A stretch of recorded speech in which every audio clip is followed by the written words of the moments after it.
A Thaís Chaves pergunta, o Hamas está vencendo com o terror? Sim, está.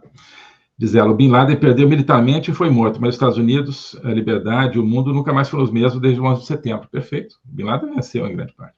A própria instrumentalização da tecnologia, o estado de vigilância, a histeria contra inimigos de Estado, foram inicialmente criados a priori e legitimamente contra terroristas. Hoje são usados contra patriotas, cidadãos desarmados e inocentes. Perfeito, perfeito. Né? Ou seja, ao final das contas, Bin Laden destruiu a América livre, ou ao menos contribuiu. Não, certamente. Bom, isso tem a ver com o seguinte, na Guerra Fria, o Ocidente ganhou. Não ganhou nada, né? Porque se você olha o poder aqui, a democracia, a liberdade, os valores ocidentais, os valores cristãos tinham em 1990, e tem hoje, né, diminuiu muito. Né? O poder que a China tinha, que não é nada, hoje é imenso. Né? País comunista. Então, Partido Comunista Chinês. Então, quem ganhou a Guerra Fria foi a China, né? Em grande parte. E justamente desarmou moralmente o Ocidente. Então, os comunistas, eles sabem, e terroristas, né? Eles sabem transformar uma derrota aparente numa vitória de fato, aquilo que vai no fundo e que muda a mentalidade das pessoas. Né? O Mao Tse-tung tinha uma frase que era o seguinte, de derrota em derrota até a vitória final. Então, assim, olha, não importa, você perde aqui, mas você perde aparentemente uma batalha, mas no fundo você mudou as regras do jogo, você mudou a percepção das pessoas, daqui a pouco outra, e você muda a percepção de novo. Né? Então, claro, o Hamas vai ser extinto, né, com isso aí.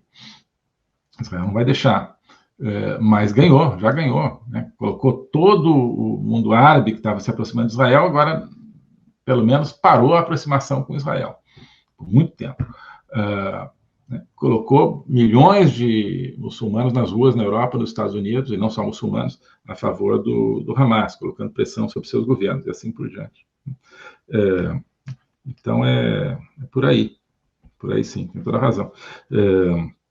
Não, e essa coisa de criar um estado de vigilância para a guerra contra o terror, isso tem a ver também com o Marcuse, né? Eu sempre falo assim, uma das princípios, acho que foi lendo o Marcuse que eu me dei conta desse princípio, do primeiro critica, depois pratica, é um princípio do comunismo. Né? Então, aqui ele está criticando a sociedade capitalista porque ela cria um indivíduo materialista, um indivíduo autorreprimido, né? Um indivíduo descolado do conteúdo espiritual da vida, e está criticando, né? Mas é isso que eles querem, é isso que eles querem formar, só que querem ser eles a comandar essa sociedade. Então, primeiro criticou, agora estão praticando isso. Né? Agora que o comunismo, de certa forma, está no poder através do globalismo, né? Estão criando essa sociedade do ser humano unidimensional, né? Não tem profundidade cultural, intelectual, filosófica, espiritual, que se autorreprime o tempo todo.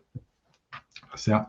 Então, é isso também. Então, eles criticavam, a esquerda criticava aquelas medidas do governo Bush, né, de ler o e-mail das pessoas, porque podia ser terrorista e tal. Agora eles querem ler o e-mail e a alma de todo mundo, né? Alma não, porque eles não acreditam em alma, né? Mas querem, né, devassar a vida de todo mundo com base no discurso de ódio e tal. Então, primeiro critica, depois pratica. A Thaís também pergunta, como explicar que a esquerda defenda apaixonadamente o Hamas, que mata homossexuais enquanto promove a agenda LGBT? Exato, é a frase do Horowitz, a questão nunca é a questão. Exato, acho que a gente pode chamar até do princípio de Horowitz, né? Que, como a gente viu aqui numa aula, não é propriamente do David Horowitz, mas é citada por ele.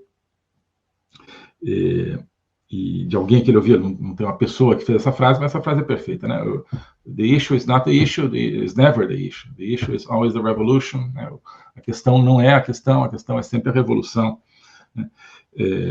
Então é isso que explica, sim, eu acho que pelo menos é a primeira frente de explicação que a gente encontra para esse aparente paradoxo. Então, os LGBTs, no fundo, são um instrumento do projeto comum globalista, né? E, assim como os islâmicos. Então, não importa para o projeto os direitos dos homossexuais, importa que ou dos transexuais, importa que a propagação da ideologia de gênero vai destruindo o tecido social e criando pretexto para censurar as pessoas, para cancelar as pessoas, etc. Né? Então, nem se tivessem preocupados, estariam estudando as consequências, né, psicológicas de cirurgias aí de mudança de sexo. Não querem, eles querem, né, que todo mundo se dane, não estão preocupados com as pessoas, né, que sofrem, eventualmente, de disforia de gênero. Né?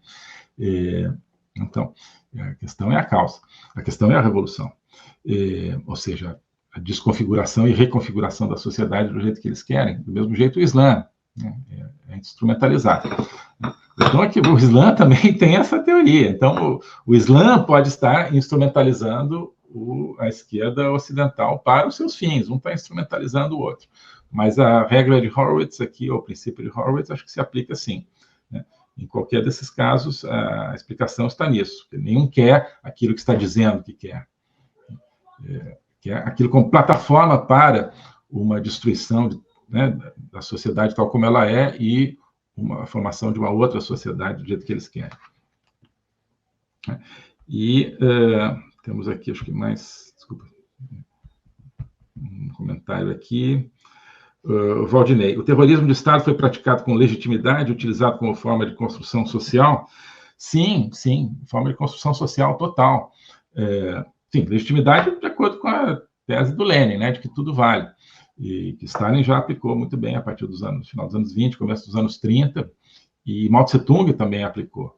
Então, o grande salto para frente, né, da China, de Mao Tse-tung,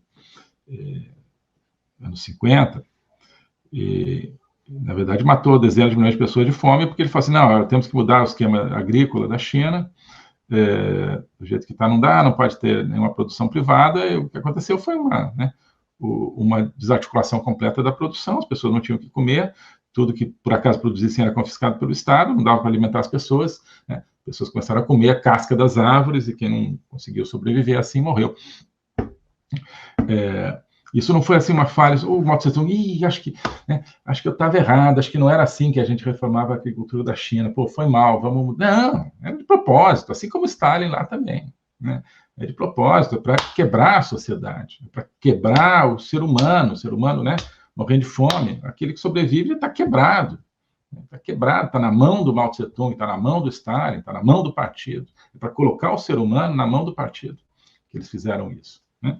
O globalismo existe, é uma coisa concreta. Ele é composto pelo Great Reset, do Fórum Econômico Mundial, pelo projeto hegemônico da China, pelo programa de manipulação e conquista da América do Sul pelo Foro de São Paulo e outros elementos. E esses elementos eles atuam uns em benefício dos outros, sempre, principalmente através do controle da linguagem, porque o controle da linguagem é o controle do nosso pensamento. Então nós estamos tendo o nosso pensamento reprogramado, e essa reprogramação vai contra a nossa liberdade, vai contra a essência do ser humano. Isso é o globalismo. Com base nesse estudo, nessa experiência, é que eu criei o curso de Logopolítica. Toda semana eu dou aulas sobre geopolítica, literatura, filosofia, cultura de um modo geral, tudo isso em conjunto formando um espaço de conhecimento que eu denomino a logopolítica, para nós não apenas entendermos a ameaça do globalismo, mas podermos nos contrapor a ela. Se você quiser entrar nesse projeto de conhecer o globalismo e enfrentar o globalismo, clique aqui